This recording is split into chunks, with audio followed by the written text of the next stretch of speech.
already mentioned, this is out of order. I typically want to start with the sponges and work our way to the more advanced animals, but we're skipping right to an advanced animal, and the reason for that is because the insects are going to go away soon. And we want to do, well, I want to make you do an insect collection. And so in order to do that insect collection and actually catch some bugs, we need to do that before it gets too cold and the bugs start dying off. So that's why we're doing this unit next, even though it's out of order. So every time I start a new section of animals, you're going to see this slide. You don't have to write this down. This slide is just to show what we're going to go through. Okay, so we've talked about domain Eukarya, and now we're actually going to be in Kingdom Animalia. That's why this is a zoology class.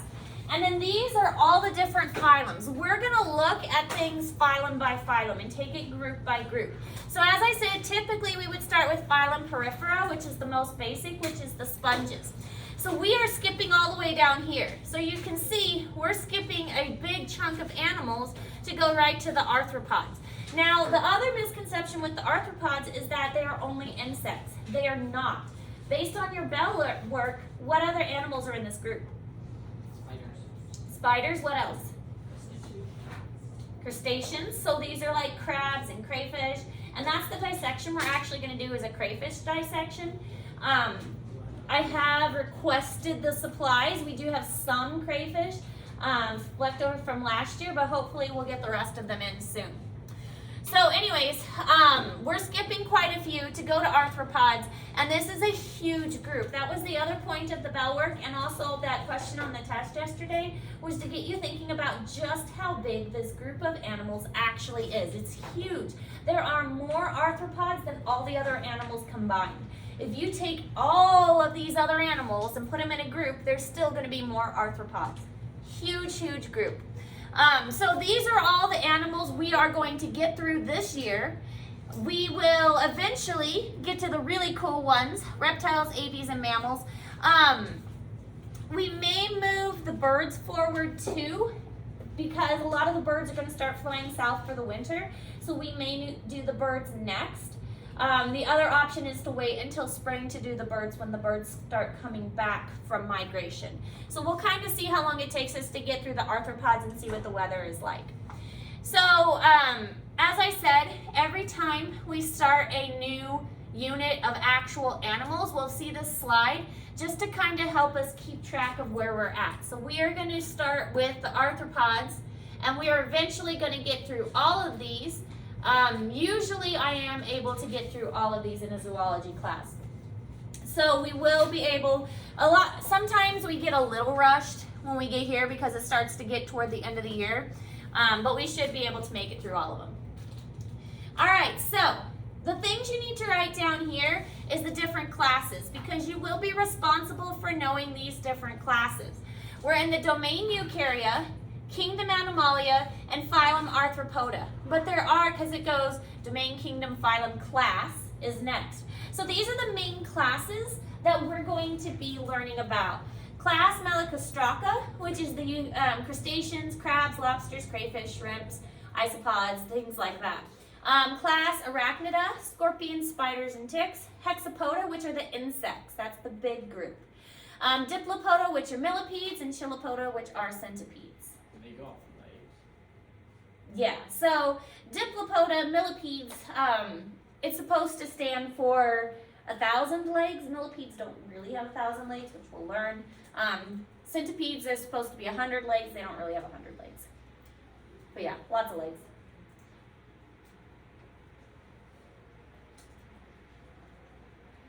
Roly-polies, do you guys know what roly-polies are? Yes. Do we still call them that? Okay. Roly-polies are actually isopods, and they're in the Malacostraca group. They're not an insect. A stick bug outside my house the other day. And that one is in the Hexapoda group. I've seen some praying mantis here.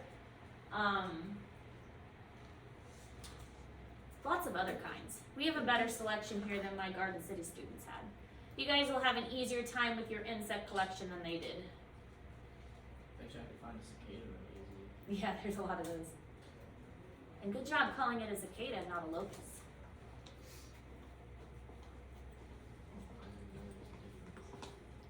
A locust is a lot different than a cicada. Yeah, Caleb, didn't you know that? Dude, come on, you should know that by now.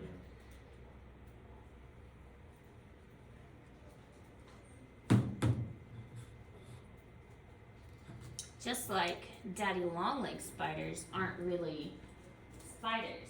They are harvestmen. What kind of spiders? You can call them daddy long-legs. Oh. Yeah. What are those things that are like crickets and spider hybrids? Jerusalem crickets? Camel crickets?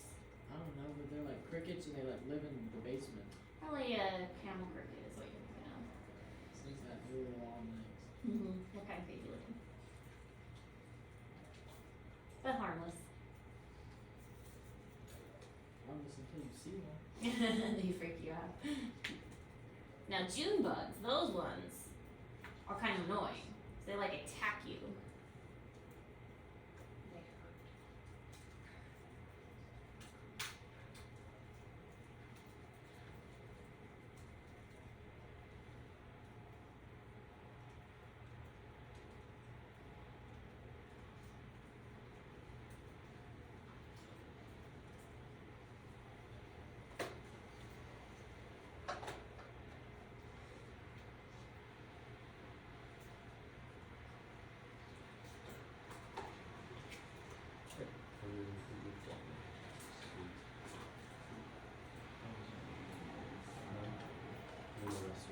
All right, we good with this? We got all those fun Latin words down.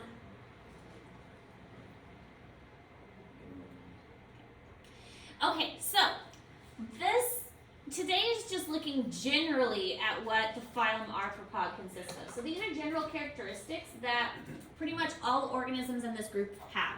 They have jointed legs, and that's what arthropod stands for. Pod means leg, arthro means jointed, so they get their name from jointed legs. There are over 1 million species, and over 80% of all known living animal species are in this group. So as we mentioned, you take all the other animals, combine them and count them up, even plants. You put animals, you put them all together, there are still more insects. Well, not just insects, mostly insects, but arthropods. They are found in every environment, and that's one of the reasons why there are so many. They're found everywhere, from fresh water to salty ocean water. They can fly, they can live in the ground. Cicadas, as you know, can live in the ground for like 15 years, and then they come up and breathe, and then they die. It's crazy, the diversity of these animals. Like cicadas live underground? So when cicadas they'll live underground for like 13 to 17 years, depending on the species. And then they'll come up and they will get their wings, and then they will be alive for about a week, during which they'll breed and lay more eggs, and then the adults die. No wonder they're so bad at flying. Yeah. They've only had a week of practice. And they're probably dying too by the end of that. It's kind of a sad life. You live underground for like 17 years, and then you're only out of the ground for a week, and then you die.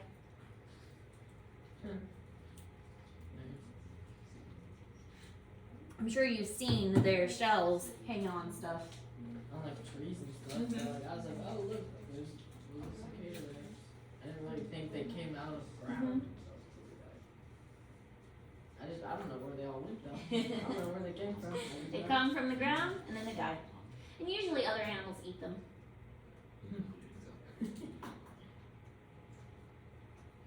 Alright, we go with this. Alright, so this you saw in your test the other day, and I asked you to interpret this. What I was looking for, and pretty much most people got full points for it, I wanted you to understand just how big the insect group is. Also, one thing the science department is doing is we're trying to add a graph onto every assessment, so we get you guys in the practice of reading and interpreting graphs. So you'll see a graph of some kind on every test, as long as I keep remembering to put it on there. But the idea is that the vast majority of all living things, this is taking into account the fungus, the bacteria, the plants, everything. Insects kind of rule them all. They are everywhere, and there's so many different kinds. the amount of them is just overwhelming. I mean, you go outside, you see insects. So it's really kind of neat to look at this visual and think, okay, there's a bunch of bugs out there.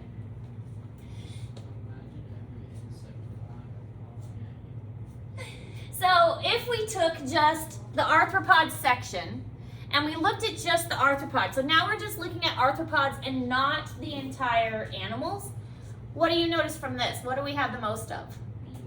Beetles. There are more beetles than any other insect. Beetles is the broadest group.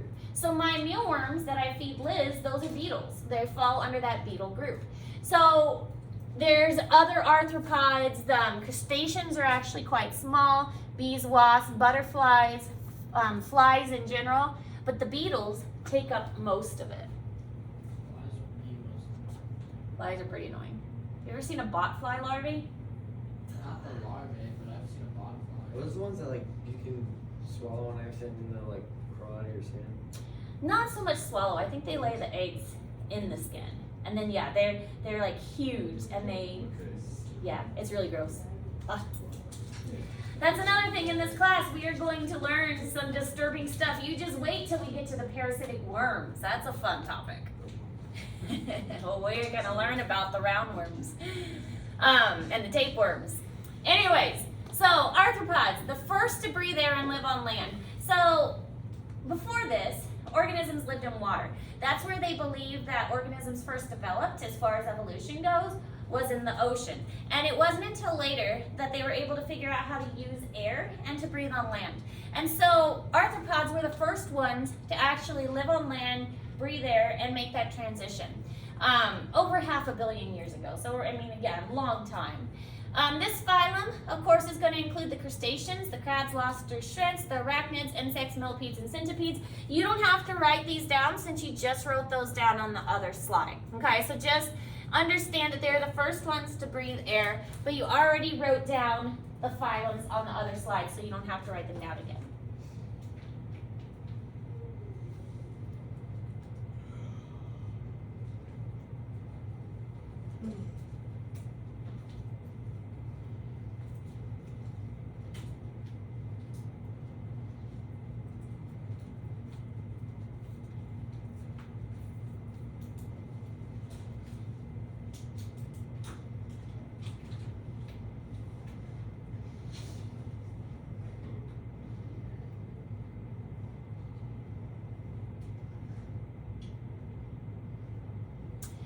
Alright, so this is in Google Classroom for you because I felt like all of this was important and it was a lot of writing, so I didn't want to make you write it all down. Different characteristics that arthropods have, they all have an exoskeleton. So that exoskeleton is a hard outer shell. It's not bone. It's actually made of chitin, which is a type of really strong sugar. They are going to molt, and molt is kind of like shedding of that exoskeleton. What's interesting is the exoskeleton, once they shed, looks almost exactly like the organism. When my spiders molt, the molt looks like there's another spider in there with them, so it's really kind of cool. In fact, my husband doesn't like it, but when they molt, I'll take the molt and I'll hide it in the house in different places. Oh no. So he thinks the spider's there. That's just He tolerates me pretty well. Has the spider ever gotten out? I never had a spider get out. Alright, so they are going to go through metamorphosis, that changing of appearance over time. So think like a butterfly. The butterfly starts off as an egg, then goes to a caterpillar, then goes to a chrysalis, and then goes to a butterfly. The mealworms that I have here in class do the same thing. We've kind of talked about that a little bit, how the mealworm is the caterpillar, and then they go through a chrysalis stage, which is an intermediate stage, and then the beetle is the adult form of it. Sometimes they will have what's called a nymph stage, and we'll talk about that a little more. So like grasshoppers, the baby grasshopper looks like the adult grasshopper. It's just really small. So sometimes they don't go through a complete metamorphosis. And we'll get into more detail with that in a little bit. They have a lot of defense mechanisms. Sometimes they're going to have pinchers. Think of a crab with its big pinchers. Sometimes they're going to have venom like spiders and scorpions. Sometimes the exoskeleton will provide protection. Their exoskeleton, like of a beetle, is a lot harder. And sometimes they'll have camouflage, which allows them to hide. Think of like a walking stick, for instance. Great camouflage. Many types of caterpillars resemble leaves or even bird droppings as a way to protect themselves. So they do have a lot of defense mechanisms, and part of the reason for that is they are an important food source. How many animals out there eat insects? I mean, we even have plants that eat insects, the fly traps and the pitcher plants. They're going to eat insects too. So they are not only very abundant, but they are a massive food source for other animals. People eat insects. We could eat insects. I have insects we can eat. We'll probably do it later. I think those like little larvae stuff you can buy at the zoo. That's what I have. And mealworms. Those things are good. I think they're kind of dry.